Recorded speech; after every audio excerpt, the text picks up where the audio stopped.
So here I'm drawing inspiration from the work of George Baselitz, who is an artist who drew his portraits upside down.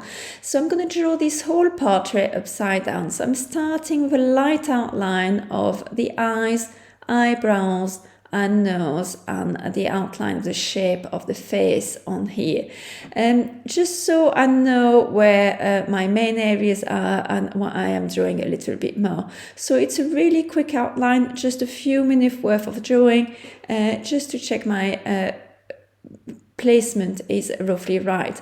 Then I'm getting a white oil pastel or a little bit of candle wax. I'm just going and coloring all the light areas of my drawing. So I've got the highlights on the nose, the highlight on the forehead, and a little bit between the eyebrow and the eye here. That's really light. The white of the eye and a little bit of highlights on the cheeks and on the shoulder.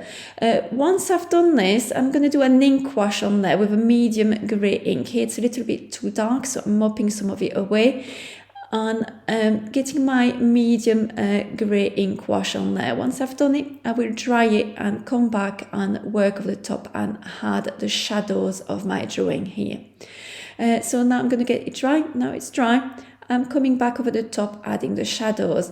The first thing I'm doing is just going around with a normal writing pen and trying to redefine where my eyes, mouth, nose, and the kind of the outline of my face are on here.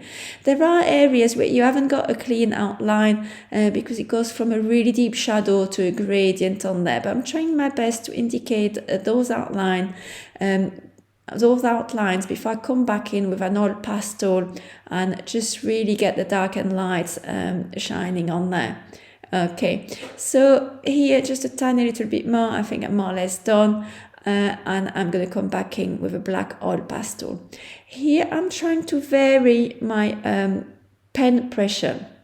Either really dark pressure to get those really deep, rich blacks, or medium pressure to get gradients in areas where we transition from a deep black to a grey. So it's really about getting that blending of colours.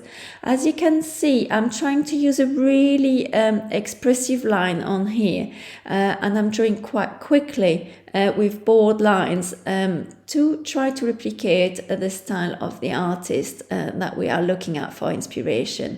So I'm blocking the dark areas and going about the transitions where we've got gradients from light to dark and blending a few areas.